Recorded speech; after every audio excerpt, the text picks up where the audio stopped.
Hello, everyone, and welcome to the new year. I hope the year has been going great for you so far.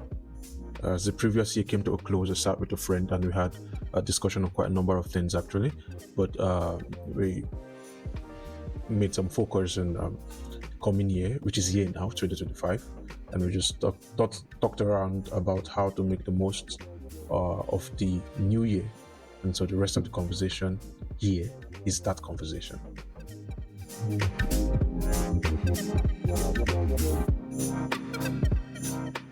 I just remember now that there's something I wanted to write on Substack, and I didn't get to write it again, but I met many beautiful persons, and interestingly, I have one of such persons to facilitate this conversation with me. I just thought, we're in a new year, and perhaps I would share with you some of my thoughts on how we might go about the new year. Maybe we'll just riff about other things and talk about other things generally. If you put on a mic, I like the sound of my voice. I love talking. So if you put on a mic, I can just say about anything. So we'll talk. I'll just share with you some of what I think should be our approach towards the new year. And I have a very insightful person with me. From like the first day I met him, I just knew that this is someone. This is a person. There was this what's the word? Je ne sais quoi. there was this that about him. And we share some profound similarities. I know you must have noticed some of those things. I've not told him before, anyways. He reminds me of my senior brother in many ways. Both of them are deeply philosophical. Both of them keep similar haircuts. Both of them are very calm, zen people. Although, of course, there are differences, anyways. But yeah, so I have the one and only. I have the one and only with me, Dr. Franklyn. He's also okay. I think I should leave the introduction for him. So, ladies and gentlemen, help me welcome the one and only Dr. Franklyn Ofimi. Is that like a welcome clap? That's supposed to be a welcome clap. I think probably my editing.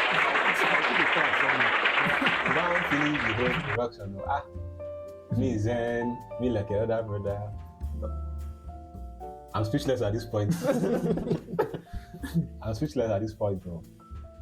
Thank you, Chief Idako, for having me on your podcast. It's an awesome privilege which I don't take for granted. So yeah, like you said, it's going to be like a fun conversation. I don't want to have some technical conversation. I've already had so many technical. I had too many technical conversations this year already. So let's have fun conversation. So yeah, I hope we'll have a lot of fun and the listeners also get entertained even as we are conversing. Yeah. So ending the year, I was just looking at viewing people's status, basically, just seeing people's thought on how the year has gone and thinking about how my own year has gone. And I saw something very funny on somebody's status. Apparently, she had a goal for the year, which was to buy a car, 8 million. Printed the picture with the color and everything and put it up, And as things would turn out, anyway, she didn't buy the car. She didn't buy the tire of the car. She didn't do anything about the car. Nothing. you know how those things can happen sometimes. And she then went on to say, not only did she not buy the car, but it is not in her plan for next year. It's till the foreseeable future. Till the foreseeable future, man. And then someone was telling me also my status recently that I've been happy recently. and my response to that was that when I couldn't meet my financial goals, I decided to eat, and I meant that. I just got to December, November, and I looked at it. I said, no, I can't make it. I can't eat this goal again. I decided to eat, man. I decided to eat. So the year can be very funny, Start off the year with high spirits, with plans, with everything. I should be, because while of course it's a continuum, technically it's just a calendar. But the point is that having milestones or having markers at different points to mark milestones is meaningful, it's useful, it helps our psychology in processing things and all of that. So yeah, it's a new year, it's a fresh start, and I don't know, I want to ask you, what is that one thing just share one thing from last year that you are planning towards, workout, and when you think about it, it's somewhat funny, or maybe not funny, but okay, like one thing that I was planning that didn't work out. Yeah. I mean, for me, it was one of those things also, apart from the financial, I think I actually tried on it. But Coke, I told myself I won't drink soda this year.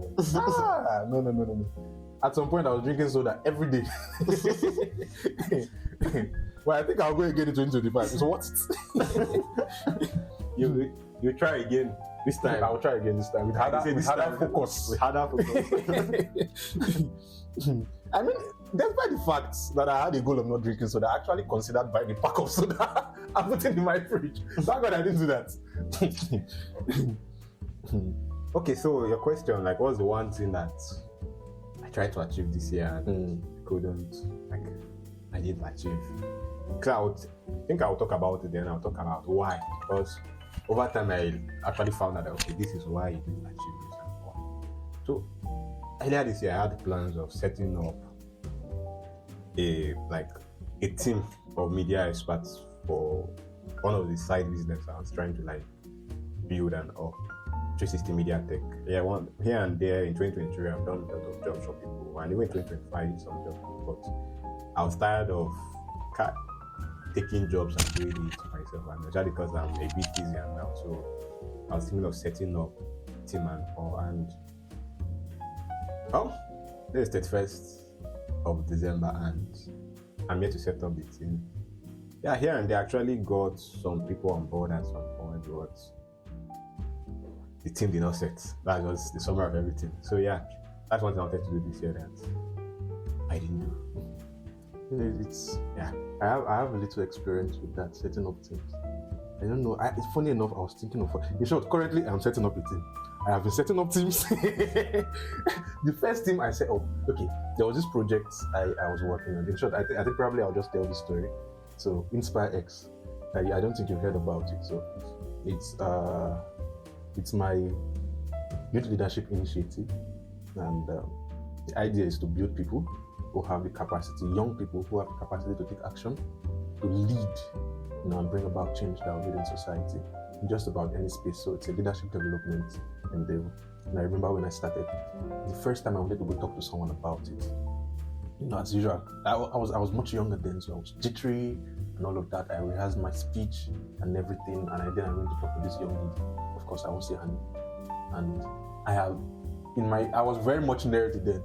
So I had brought up analogies and different things. So I had envisioned myself putting out this very big speech. And by the time I delivered the speech, she was so unimpressed. And she couldn't find any awe. If you know what I meant. And it was quite heartbreaking actually. So of course I didn't work with her. But I said no, I'm gonna try again. I talked to the second person, and then that one was a bit more positive. This time I didn't rehearse a speech. I didn't rehearse anything. I didn't know, I'll just talk to her there. So I talked to her again, and I talked to a different person rather, and she just gave me some encouragement, but she was busy. Said, okay, no, she can't be able to work with me. Funny enough, if I had been able to work with her, I think I would have been able to do a lot more than I did. And I talked to another person again, a guy this time, and again, he was quite busy, but he loved the idea. And then I talked to another guy, he was busy, and he loved the idea, so he couldn't work with me. Okay, no, he actually accepted to work with me. And then I talked to 2 or 3 other persons, they accepted, but at some point they got busy. Those ones were courteous enough or matured enough to tell me that they're actually busy, so they will not be able to continue. Then I eventually now assembled another team. Men or men. This was chaotic, my brother. It was chaotic. I assembled this team. We came together from the planning. There is this thing that disgusts me. If you tell me you're up for something, be up for it. If you're not up, tell me you're not up. So we came together. We'll have meetings. They will come late for meetings that they told me they wanted to be a part of. And I'm like, you do realize I am your age mate, right? You can tell me that you don't want to do this thing. and I will not. You know, so that's how. At some point, I said, no, I can't do this. I fired everybody. I told them, thank you for your time, thank you for believing in me and my vision, but I can't work with you again. I removed every single person. I said I'll start all over again. You know, and since then I've been rebuilding and building and rebuilding, and sometimes. So yeah, I have a bit of experience with that. It's not easy actually. I was just thinking about now sharing my roommate. I don't know why it's difficult. I feel like it should be easy as young people to start things and do things together, because it's like the easiest time of our lives. You know, we are 20, 22, 24. What are you doing with your time? I mean, there are things you feel like you are doing, but really, what are you doing? You know, then when you become 40, now you actually have things that you're doing. You know, you actually have a lot of things that will get your attention and all of that. But at 20, try it out. Give it 6 months of your time. If you feel that it's not worth your time anymore, you leave it. But at least dedicate for some time. You know, it should be easy for us to build teams as young people. And perhaps, I think maybe that would even just join into the new year. Please, in the new year, if you find an opportunity to do something worthwhile, just do it. Put yourself into it. Put yourself into it. One of the things we should be able to do, I think, in this new year, and perhaps you will just give a voice to it also, is to be realistic, you know, with ourselves. I think setting goals to start with. There's this culture, it's zeitgeist now, of course, to set New Year goals, New Year resolutions, and all of that. Those things are beautiful, honestly, but you have to be realistic with yourself. You know, someone like me, you know, if I have a goal of writing on this Substack every day, it's not going to happen. It is not going to happen. It's not going to happen. The project that is it is something I have tried before, and I know I cannot do it. So there was a reason why I think this year at some point I noticed that the frequency that's working for me is once in 2 weeks. Towards the ending of the year, I noticed that actually works. If I give myself a month, I tend to forget entirely that I'm supposed to do something. And if I give myself a week, I tend to not come up with anything worthwhile. I mean, a week should be enough, but for some reason, I've not been able to strike that yet. So be realistic with the pace at which you want to do something. Don't look at trigonometry with where's this guy Constantine kissing, and you want to release something every week, and you want to be out there. I think this year we should be realistic. Look at what you can do and what you cannot do. And there's nothing wrong in pushing yourself to do what you cannot do. But you don't eat an elephant by swallowing it whole. It's piece by piece. And be realistic with how much you can bite, how much you can chew at a time. You know, so you don't get your teeth all messed up in the process. You know, and there's this tendency to give up because you look at it, it looks like the goal is too big, and you just be like, yeah, but that thing is done. I'm not up for it. I'm not up for it again, you know. So that's one thing I think that you can look at. I don't know if you have something to say about that. Okay, so around setting realistic goals. Yeah, around setting realistic goals. Okay, so I have like a mental model that I work with, which is know what you want. That's one, and we can spend the whole day talking about knowing what you want, because we're in a social media generation where you can be in Nigeria and you know what's happening in your friend's life that's in China, you know what's happening in your friend's life that's in Canada. So the average person does not know what they want, but that is just transatlantic. So know what you want, then find out what it takes to get it, then do what it takes to get it. So you know what you want. Know what you want. Find out what it takes. Find out what it takes to get what you want, and then do everything it takes to get what you want. Right now in my head, I'm thinking: know what you want, find out what you want, understand your capacity at the moment. Yeah, you can then define how you will do, or not. Okay, not define how you will do, but understand your capacity and define what you do. Then the next step now be to do everything in your capacity. Yes, it takes to get it takes what you want. So you can modify it that way. So, but I think much of the emphasis should be on knowing like what you want. And I think most people don't know what they want. They know what social media wants. They know what the news wants, but they don't know what they want. And it's actually like a fundamentals in achieving goals and even like making the most of your life, because you will observe that many people, that is expression to why many people set goals and they are not able to achieve it, because the foundation for which they set those goals was not built on something solid. It was built on something trivial. So let's say, for instance, I went on social media and I saw one of my classmates graduated same time in school. We are both at the same level, and he's pulls up with a Mercedes-Benz, and I'm like, okay. Pressure. Maximum pressure. Like, okay, yeah. In 2025, number one, get a Mercedes. Now, is it possible to be inspired by other people's success or achievements or whatever to set your own goals? It is possible, but you have to make sure that it is what you want. Yes, because if the reason why you want to get a Benz, I'm just using the idea Benz as a case study and all, but if you copy and paste and match, I like this idea of copy and paste and match to style. So don't just copy and paste, but match to style. Yeah. Word, everybody. Copy and paste, match to style. So yeah. Don't just copy and paste. So when you hear certain concept and thought process, you can copy it, paste it, but make sure you match to style.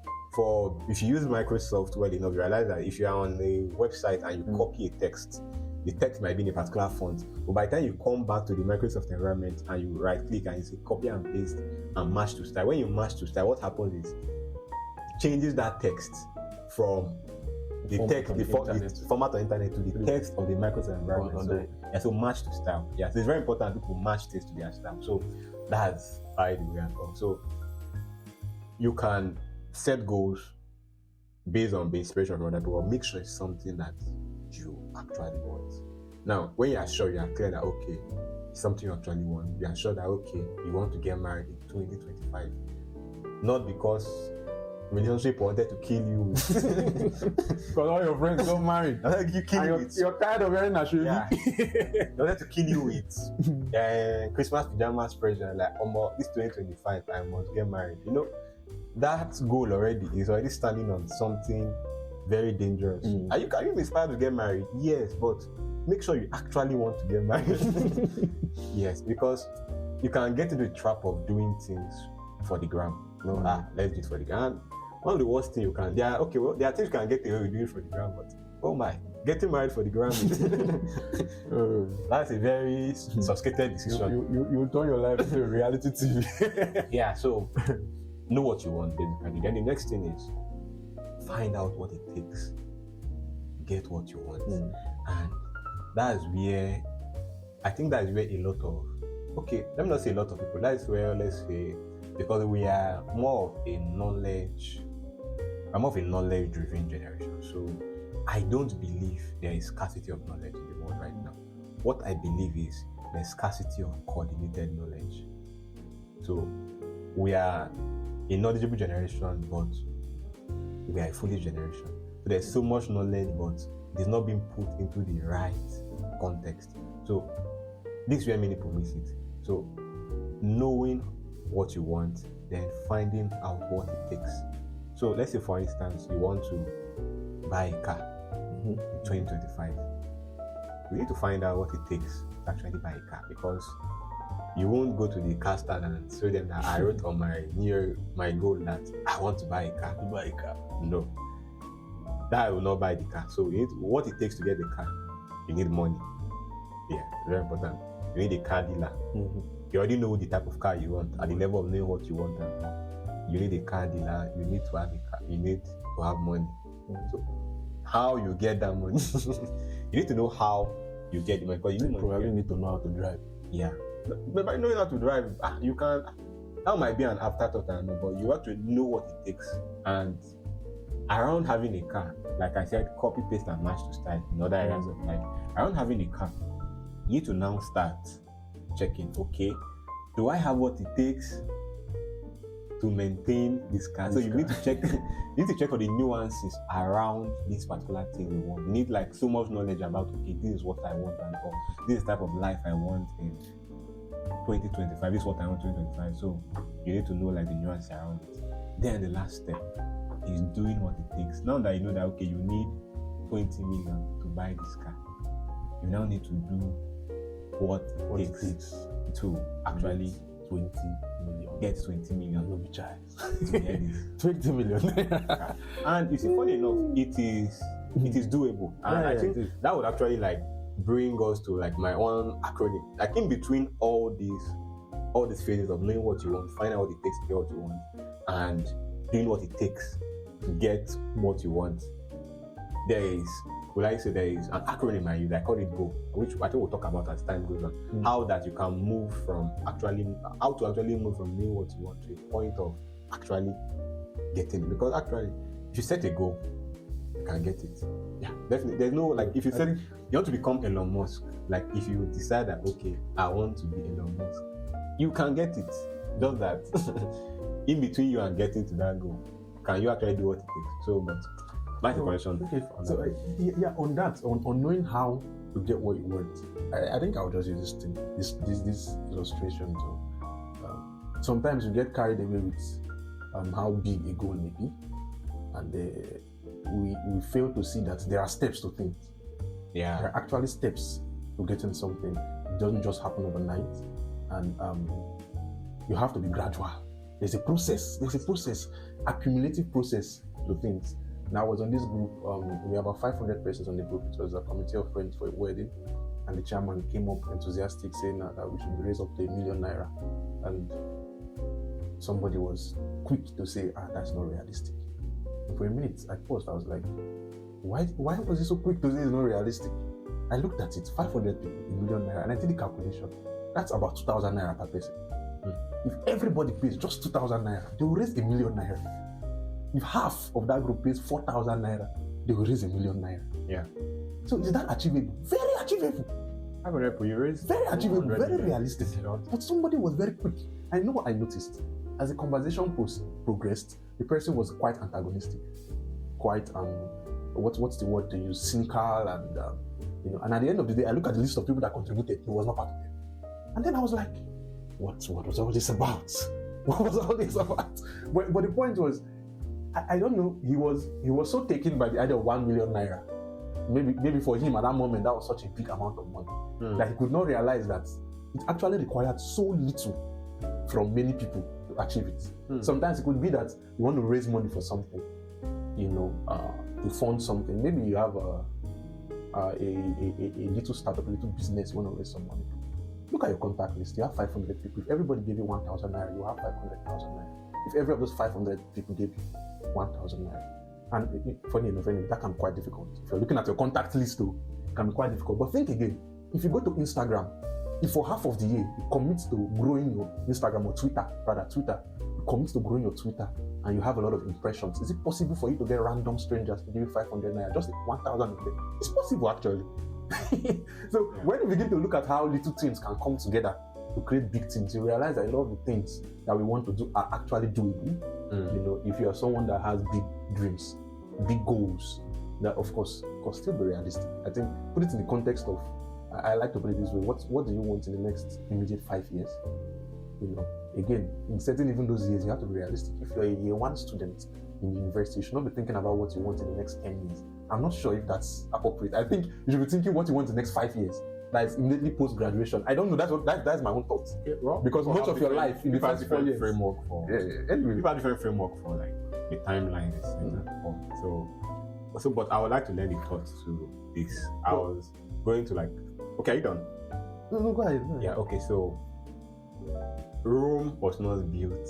It was built step by step. And let me read. There's an old Latin poem. You must have heard the phrase Carpe Diem. Yeah, right. So Carpe Diem is just it's just a section of an old Roman poem and it's called Odes. Yeah. So that Carpe Diem is a word, just a phrase from it. And let me just read a line. So, Fugiut in vida itas, Carpe Diem, quam minimum credula postero. So what does it mean? It means in the moment of our talking, envious time has ebbed away. Seize the present. Trust as little as you may in tomorrow.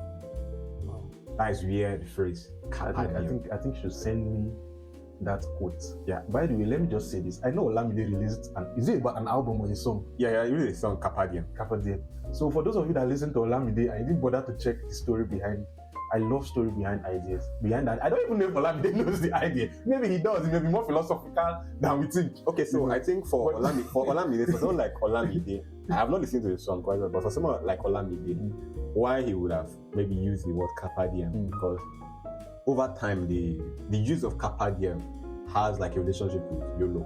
Meaning you only live once. So the idea is that you should always seize the present, enjoy your life. You are not promised tomorrow. Like the poem says, trust as little as possible in tomorrow. So it means like enjoy today. Tomorrow is not promised. So, but what I'm drawing thoughts from in this poem is the fact that Carpe Diem, seize the day. If you will make the most of a year, it begins with daily activity. Yeah. And in fact, that's where many people missed it. In fact, earlier I was talking about the fact that I had a goal and I couldn't achieve it. And it just occurred to me that the reason I couldn't set up this team effectively was because on the average, the amount of time there were weeks that went and I was not even thinking about how to set up this team. The amount of time and effort actually put into like building this team was not there on a daily basis. There were days I didn't even think about it. So Think about it. your success in a year, it's hidden in your daily routine. In fact, most people do not achieve their goals because they went to crossover nights. For those that are religious Christians, they go for crossover nights. They set up their new resolution that this year I want to have this and all. And they just said this is what they want, and they didn't think about how to go approach it day by day.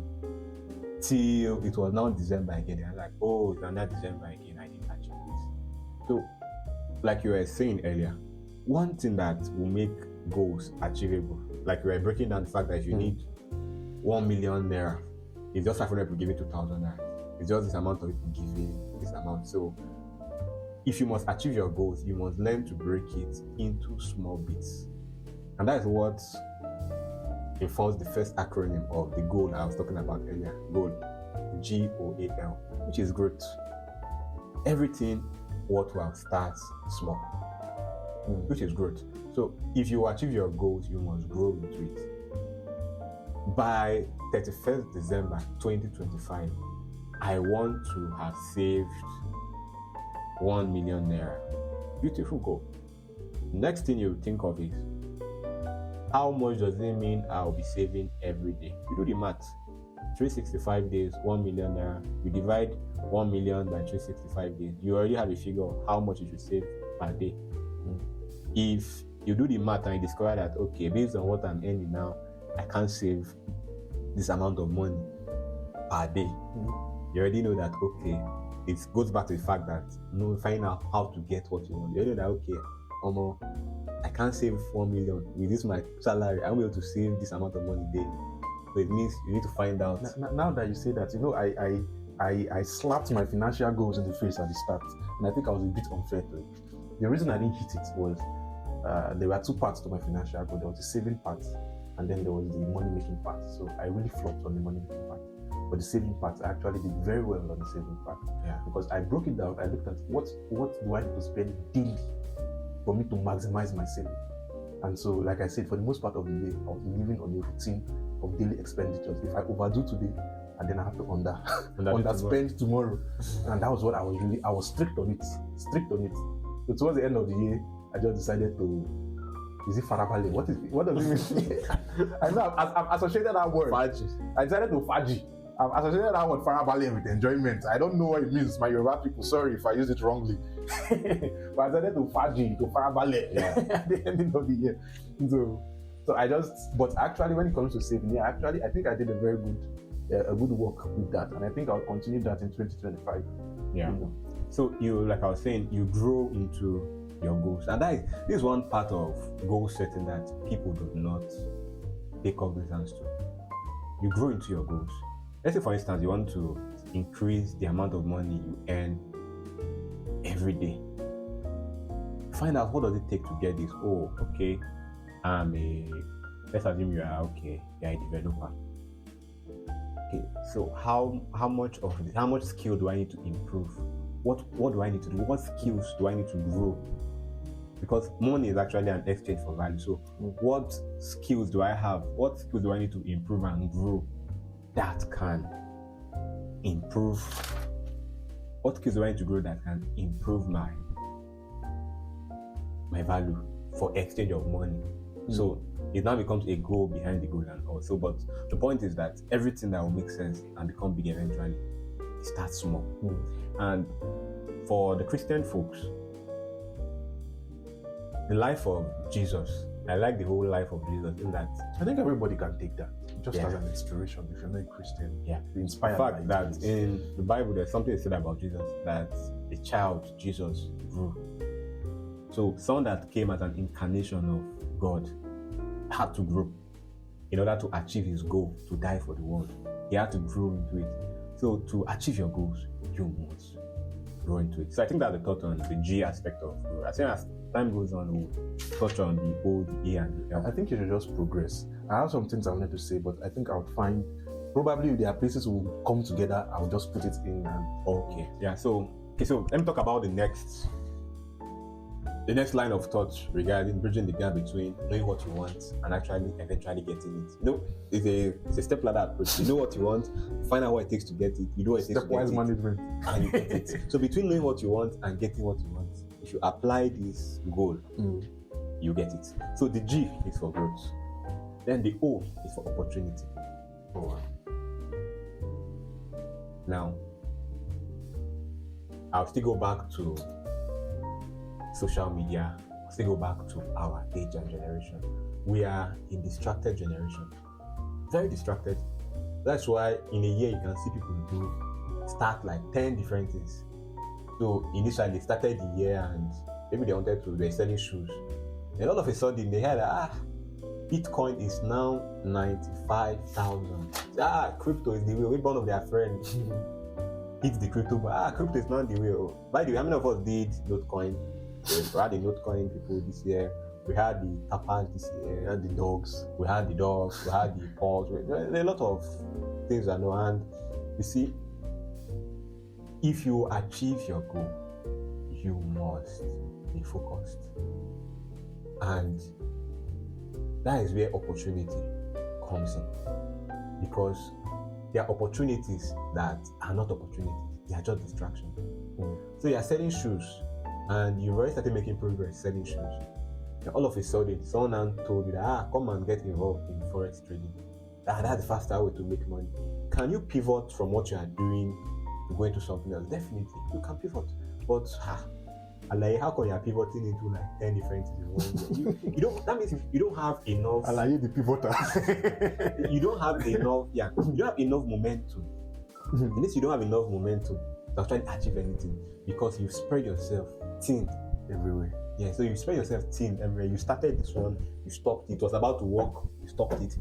An opportunity came. Now with this one, we are selling shoe. They say, no, it's not shoe now. What is really nice? Christmas is coming. It's clothes. Start selling clothes. Another person came and say, if you sell red oil, like if you get 100 get red oil, you start selling red oil. So just call that you did a lot of things. There's a story in the Bible where someone was saying that I was moving here and there. The while I was moving here and there, the work you gave me, they told him to look after somebody. So, but when he was moving here and there, he couldn't. It's like a footballer trying to play every position. Yes. Or a goalkeeper wanting to be a striker. Yes. Because those are the people that get the Ballon d'Or. Yeah. So you get the whole gist. So opportunities will always present themselves, and if you must achieve your goal, you must make sure that the opportunities you are taking are aligning with your goal. Yeah. So for instance, let's assume in 2020 25, I want to become a let me look for something kind of tasking. Yeah. I want to become a Solidity developer. So I want to become a Web3 developer. Yeah, that is very demanding and time consuming. Then all of a sudden, that is my goal. Then all of a sudden, I get scholarship. I see opportunity to apply for a scholarship to study animal science, not in computer science. Yeah. I see opportunity to study, like to do a PhD. That's when I already have my master's as well. I see opportunity to go for master's scholarship. I see opportunity to do master's scholarship in animal science. Then all of a sudden, boom, You don't Web3. I don't Web3. I'm going straight towards the scholarship. Then I start trying to apply for scholarship, trying to learn how to make the application and offer scholarship and all. I start going to embassy, trying to get student visa. So I have abandoned like the Web3 and all. So was that an opportunity to do masters Or a distraction? It was an opportunity, but for me that was a distraction. So what defines what is an opportunity? What defines what is good and bad? It's not the opportunity itself, it is the goal you set. That's the difference between weed and plant. Yeah. So if I see a corn growing in a beans farm, that corn is weed. It's a weed. Is corn edible? Yes. But that is weed. That is weed. That's not what we want now. Yes. Is That's it not what good? we Yes. So that's where the concept of not everything good is good for you. So not every opportunity is good for you. And again, I would like to use the life of Jesus as an inspiration. One time he fed 5,000 people miraculously, and they were like, "Omo, come and be our king." But you see, he knew that he didn't come to be a king. I know if it was like, I'm not a king. I'm not a king. I don't know why I want to say wicked. Anytime I think about power, it's wicked that comes to my mind. And I'm like, wow, I'm not a king. But he knows deep down that this is not why. This is not what I came. Yes. I didn't come to be a king. So the opportunity came for him to become a king, but he rejected it. So some opportunities in 2025 are just distraction. Forget about it. They say now come and start tapping your Many people wasted their man hours tapping their phone. The time you would have used to actually invest. You see, no, if I was tapping, I certainly would have not been able to write a lot of podcast substacks that I did, honestly. Because that's when I wrote a lot in those periods. So the problem many people have is the fact that there is this mistake that the grass is green on the other side. No, the grass is green where it is water it. I was coming back from church on Sunday and I noticed this part of the farmland towards around where that mosque is, right? I noticed one part was very green and the other part was dry. And I know that when I've been passing there, I've been seeing that they've been watering this side. That was the statement that just came to my mind. The grass is greener where you water it. Yes. That's just what it is. And I have a new modification to that. The grass is green where it is watered and also where there's a lot of shit. Yeah.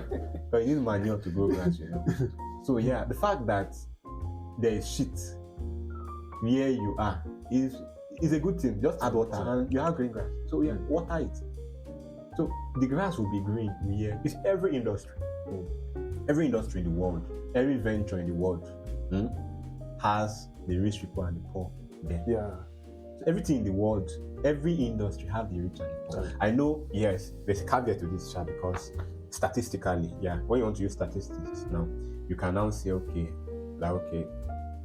odds of success, the odds of making money in a certain industry is higher than others. For instance, the odds of achieving a measure of financial success as a doctor is different from the odds of achieving financial success as a musician. But basically the point I'm trying to make is that in every industry, if you water the grass long enough, there are rich basketballers, there are rich medical doctors, there are rich musicians, and they also have their poor versions. Yeah, they're actually broke basketballers. So they have their poor versions. I say some persons don't make it. Yeah. So even in those very lucrative fields, you look at Messi and everybody wants to be a footballer. But there are those who go in, do the training, and then they get dropped. They don't make it. So the grass is actually green where this water. There's one quote I love from Jay-Z, and Jay-Z said, "Our only genius was that we didn't give." So the only genius people have is that they didn't give up, not because we're jumping from one university. Mm. Understand? Okay, maybe that is. So I think, and I even think that jumping from one place to another place, another form of giving up. And I think it's even a worse form because it will never occur to you that you have given up. Yeah. But if you jumped to 12 different things in a year, you give up on 11, or at least 11. You probably give up on 12. Yeah. Because when you look at it, you never really committed to anyone. Man, a rolling stone gathers no more. So I think that's something that's very vital. But that's G, that's O, right? Yeah. And then there's A and A. Yeah. So you're interested in what A is? Yeah, I'm interested. Can you guess what A is? Okay, so there's growth, there's opportunity. Yeah. Do you want to say alignment? What could be A? I'm thinking alignment. So A is action. Action. Oh. Sorry. A is action. Yeah. Of course. A is action. So, and action, no matter how you try to grow, no matter how much opportunity that comes your way, action is the only way. In fact, I feel it is the most important in achieving goals. Action. And one way to action works with time. Yes, and to go back to the fact that I think you're going to somewhere that I wanted to talk about, but proceed. Yeah, so action comes with time, and if you'll be able to have so much action towards achieving your goal, action targeted at achieving your goal, you must become very time conscious. Oh my, I cannot overemphasize this. You must become very time conscious. And you see, the enemy of action is procrastination. And both of them have a relationship with time. Yes. Like one of my late uncle always tell me that procrastination is the lazy man's apology. Why didn't you do this? I was planning to do it tomorrow. Yesterday you said tomorrow. It reminds me of a conversation we actually had at some point last year. And I really appreciate that conversation. I mean, let me just say this, people. If there's something on your mind, say it. Speak to someone. Sometimes they would say something you've always known, but there's this thing about hearing what you know. There is a way it just comes fresh again and it strengthens you. And I know I remember talking to you that I wanted to do this, I wanted to do that. I don't know if you remember in the lounge. Yeah, I think I remember that. And you said something. You said, "So what is stopping you?" You said, "Why is stopping you? Why are you not doing it?" And I actually had to think about that. What is actually stopping me? What is stopping me from doing what I want to do? And so I had to go back, and look at my goals again for the year. I had to. Sometimes I do this. I rewrite my goals all over and compare it to what I wrote at the beginning of the year and see whether I still think that what I said at the beginning of the year is relevant. Yeah. So if it's still tallying, it means that this is really what is on my mind. If it's not tallying, it means something influenced my decision before or something is influencing my decision now. So what has changed over time? What's changed? I like to do that sometimes. Am I wiser? Am I more foolish? So if right now I have some plans I wrote in a book, I had some plans I wrote another time on my laptop, I have some plans I wrote initially on my phone. So but if you compare it, actually they are all related. And I was looking at it some 2 days ago because I was trying to make plans for this year and see where I'll fill in the gaps and all of that. I looked at it and I realized that they actually align. So it means that I'm actually getting a good grasp of where and what I want to be doing. So yeah, you said something to that extent. What is stopping you now? I mean, why not take action now? And I really had to look at it. Is there actually something stopping me from taking action now? That caused me to do a number of things that I was not doing. So I think that's part of the reason is also So please continue by all means. Yeah, so action. And the enemy of action is procrastination. I will do it tomorrow. I will do it tomorrow. You said on the 1st. And that's why I love the quote of a very good, some of you hate him, but I'm not here to talk about politics, but promised us that day one, you hit the ground running. And you see, he actually hit his plans because from day one, he told you that I'm taking out fuel subsidy. And day one, he said fuel subsidy is gone. So he actually hit the ground running. So yeah, so hit the ground running, action. And if you actually maximize actions towards hitting your goal, you must become very critical with time management. In fact, because right now, there's so many time stealers. Oh my. You have series to watch for you can decide you want to watch series for 24 hours, like a movie series, or you're watching a Netflix show for 24 hours, and every day they are pumping out new movies. And you see, time is currency. That's why you hear people say things like, you spend time. Time is currency. And the whole action you have, the ability to take action is dependent on time. If you're a mathematics student, there's something called differential calculus. They tell you that differentiate these algebraic terms with respect to this. So whatever action you take with your life, anything you're doing with your life, it's always with respect to time. That is why some actions only make sense with respect to time. Let me now be like you and draw some inspiration from the biblical logos. I was listening to David Boyle. He was talking about times and seasons, and he was talking about how God may not give up on us. I think this is my inspiration from what he was talking about. God may not give up on us in total, but he can choose someone else for a period. Not because that person is better, but because this thing needs to be done within a time frame and you are not ready. And okay, let's remove God. Let's say you don't believe in God. There is time and season for everything. COVID came, we needed video conferencing. Skype was not ready. Google Duo was not ready. And all the other guys, Team was not ready. Zoom came on the platform. New guys from nowhere. Yes, they were existing before COVID, but they learned to maximize the time and they shut up. They are now the big boys. We now use Zoom in place of video conferencing, So the same thing you can say the same thing of Google, but when they started, you can say the same thing of many other companies. There was a time frame in which and you know the funny thing, it never occurs to you how timely something was until time has passed. Yeah. It's only in retrospect you will now realize that this was a timely moment that I missed. I feel like I feel like you should actually set up another podcast just to talk on time, because I think time is something that many people don't. In the 21st century, allow me to cut you again. In the 21st century, time and time management is the most important thing. I believe that strongly. Time management is the most. Forget about money, forget about even skill development, even developing your skill being just time. If you can manage your time, I want to say half. Majority of the world. You have solved half of your problem. Manage time. You know why? I think if you have solved the problem, manage time. I observe the pattern, and you can also be on study. You can never find a woman as well. Yeah.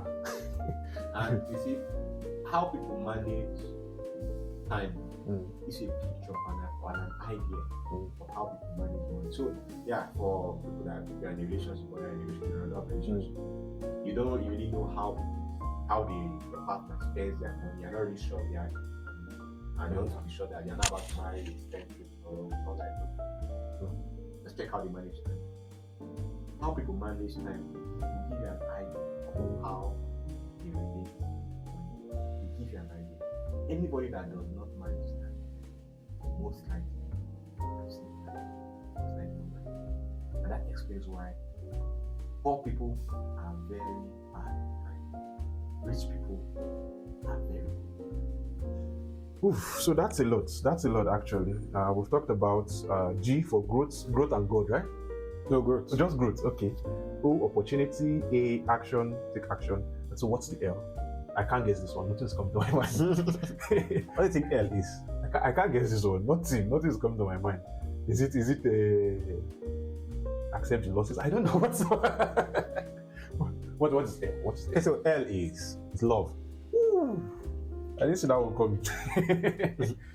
Yeah, so to succeed at anything or to achieve anything whatsoever, you must have love enough for it. And there is love, the feeling, love, the excitement, love, the euphoria, but there's love, the commitment. And the love I'm talking about here is love, the commitment. Love the commitment. The love that stays in the face of adversity. That's the love. And I'd like to draw a cue from the Bible. That's what the Bible said. It said, looking on to Jesus, the author and finisher of faith, who for the joy that was set before him, he ignored the pain and he was set and fixed on. So you have to like be so passionate and committed to your goal. That's what I mean by love.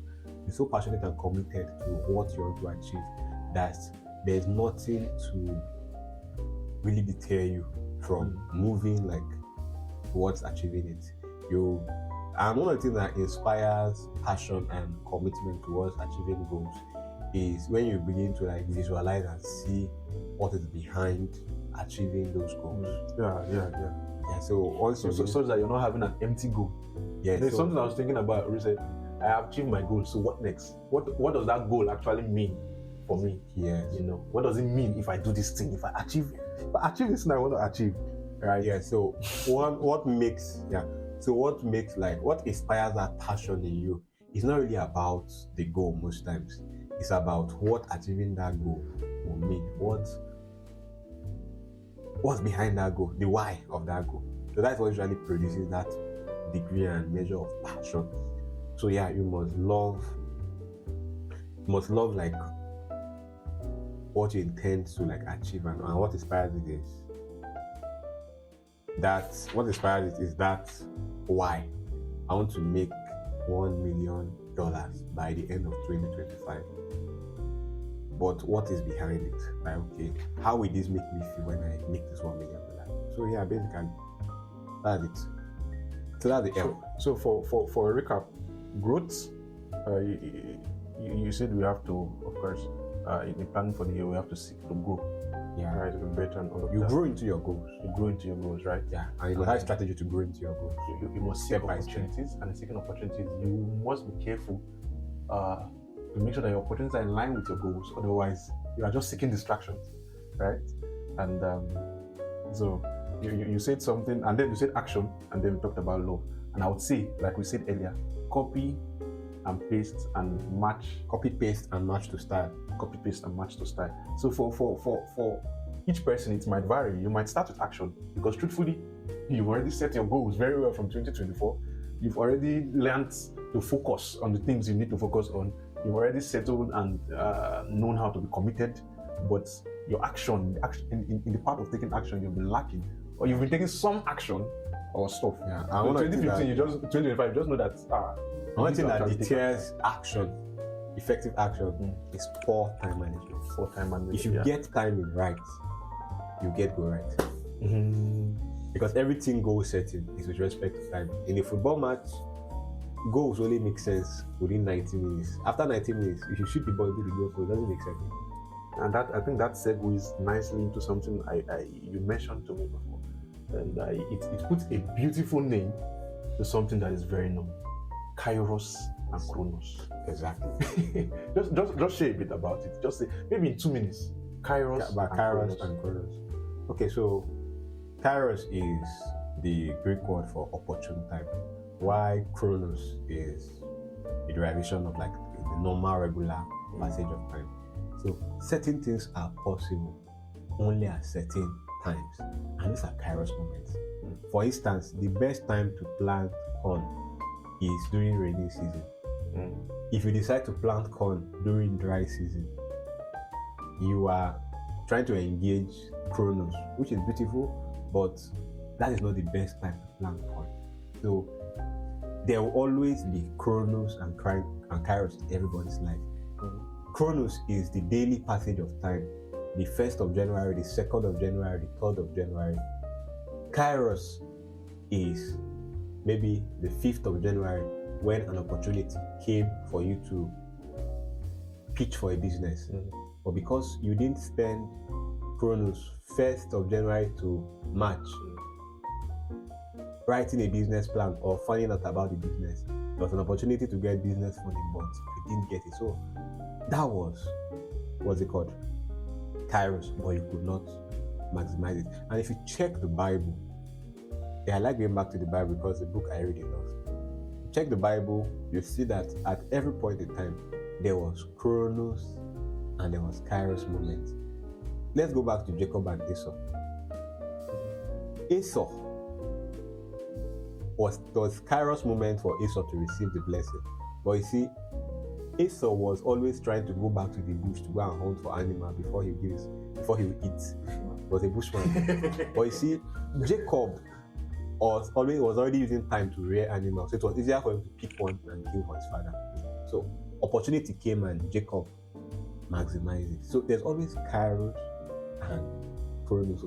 If you look at your life closely, you realize that there are those. Every season does not mean the same thing. Just like exam period, there is MB period and there's normal lecture period. When semester starts, there's a way you can be reading, but when it's MB period, you have your final MB exam. There's a way you'll be reading now. Not okay. Either you are one of the geniuses or there is the village people are on your matter. Yeah. So, and the beautiful thing about life is that if you are able to maximize Chronos, effectively, you will be able to maximize and take opportunity of Kairos. But you see, if you don't maximize Chronos, the odds that you will maximize Kairos seasons is limited. In fact, you may not even know it. You may not be able to recognize it when it comes. You cannot maximize an opportunity. You are not prepared. You will not be preparing for it. You may not even see the opportunity. You will not see it. You may not even see the opportunity. There's someone I like the most. I like to say to Vera because he's an angel investor. He's an angelist, Navarravicant. If you are close to me, you know that I always like hits like, okay, reading Almanac of Navarravicant. Is the fact that he said that there are different types of lucks. There's a luck that comes to you that you are just born and you are born into certain families or you are born with certain genetic advantages and just like that you are lucky. But there's a luck that comes from actually being able to detect luck, such that because of how well you have trained yourself, you can identify that this is luck. So you see, it's just like a doctor now. If a doctor puts a stethoscope on his ear and he listens to a patient's heart, he can understand that, oh, this S1, this S2, this S3 gallop rhythm, high. It's most likely heart failure. If you give a mechanic that same stethoscope to listen, he is not trained because he didn't engage the Chronos. He didn't engage himself to learn how to interpret heart sound. He cannot pick an opportunity to save that person. But the doctor that was trained, the doctor that was trained to understand and interpret heart sounds, is able to pick the opportunity that this patient needs. Not even the doctor that was trained, but also the doctor that is in the habit of listening. Heart sound, yeah, because doctors are different. By the way, there was this funny thing that happened in the A&E because so we had seen this patient, and a more senior doctor came in, and as the senior doctor came in, he asked, "Have you checked his blood sugar level?" And we said no. And nothing in the history suggested that we should check the blood sugar level, right? But he looked, he said, "The way this man is breathing, this is usually seen in diabetic patients." We checked, and the blood sugar was on the higher border. The next day, it was higher than that. And you see, he just comes because he has been doing it over and over and over. He can pick things that are very salient. Interestingly, I was thinking recently of doing. I'm always thinking of doing things, and I was thinking of who I work with, and the people that kept coming to my mind were people that have been doing things that I can't see. Exactly. And so you will now look at somebody and say he was called by one consulate somewhere, he was called by this organization, he's traveling to this country to go and do this, and he's a big boy. He's having a lot of kairos, but he has been doing a lot of things, little by little, over time, such that when there is an opportunity, he's in the place for the opportunity. Exactly. Because he's consistently there. When it's just like, it's like a... If you didn't hear anything from this conversation, one thing you should pick is the fact that you can actually generate luck for yourself.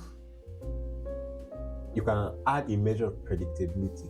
People say things like nobody knows tomorrow. Well, it's true, nobody knows tomorrow, but you can reduce the probability in your tomorrow. You can add a measure of predictability to your tomorrow, such that you can kind of tell that because we just saw something now. What's her name? Dr. LaBrown. Sorry? Dr. LaBrown. Yes, she's making her predictions for 2025. And some of them will work. And by making her predictions, she's planning towards it. So when it works and she just falls into it and come out successful, it was not luck. It was not mere chance. Yeah. Yes, it was luck. But it was not mere luck. Yeah, so for one person, your chance of success is 1 in 1,000. For another person, their chance of success is 1 in 10. Yeah, So so it's all luck, but there is more problem. yeah, it is all luck, but one person is statistically probable. Why? Because they've been able to learn how to generate luck. And one of the ways to generate luck is to maximize chronos. And what is chronos? It still goes back to time management. Just being able to manage time. Every day in 2025, don't have an hour that pass. If you treat your time better than money, you are good to go. Such that you assume that your 1 hour is $1,000. I listened to Mike Mood up one time, and he said one time somebody invited him to come and take a cup of coffee. That he'll pay for it and all that. Just come and let's hang out and take a cup of coffee. And he said, my 1 hour is like a couple of thousands of dollars. My 1 hour is like a couple of thousands of dollars and all. So it means he said that if he goes to that restaurant to take coffee, that coffee will be one of the most expensive coffee he's taking. That coffee will going to be one of the most expensive coffee that he's going to take because his time means something to him. So going into the year, make sure that you budget time, the way you budget money. The same way you don't want your $1,000 to go missing. Treat your 1 hour like that. If you begin to treat your time like that, I can assure you, no matter how low you are financially or in anything, because time is a gift that everybody has gotten, and it is a currency. There's an acronym called MEAT: money, energy, attention, and time. Those are the currency everybody has. Money. You've mentioned this to me before. Yeah, money, energy, attention, and time.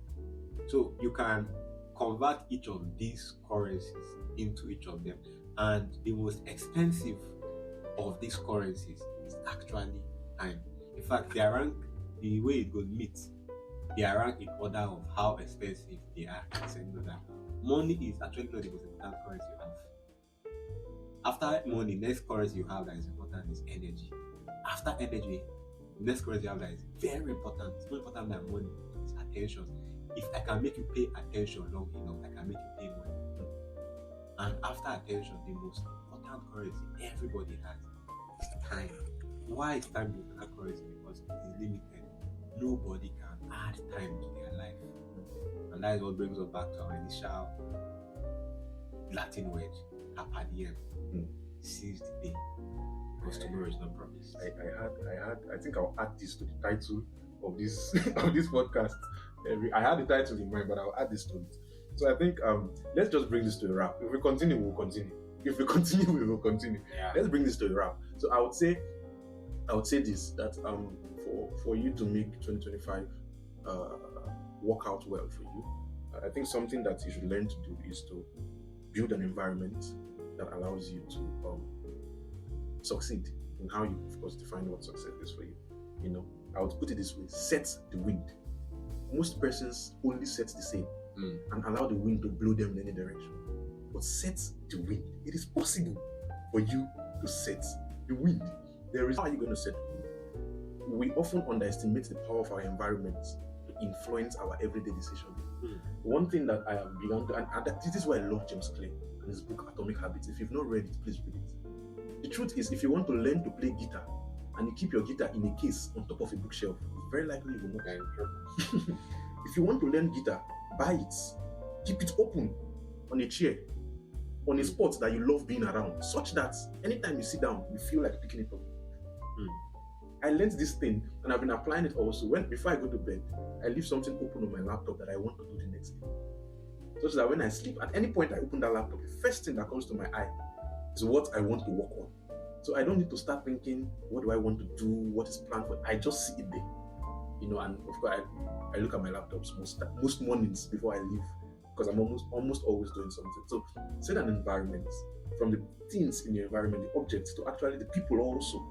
So you really can't spend a lot of time around people.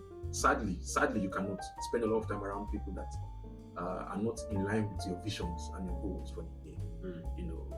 You can't be around things that are not in line with yours. So I think set the sail. I think that's something I think would be very helpful. as a way of bringing all this together.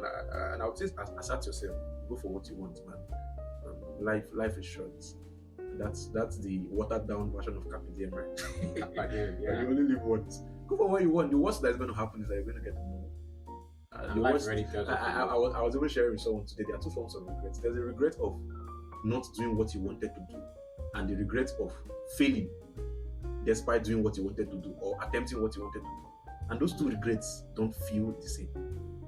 One of those regrets comes with a form of gratitude. Yeah. Even when you fail, there's still a gratitude that you tried. I did my best. There's still some sort of, what is it now? Relief from the fact that at least you tried. But when you never made an effort, you cannot justify, you can't find any peace at all in that. So go. Be assertive yourself. Do what you want to do, you need to do. And I think this is a wrap. We've spoken for this should be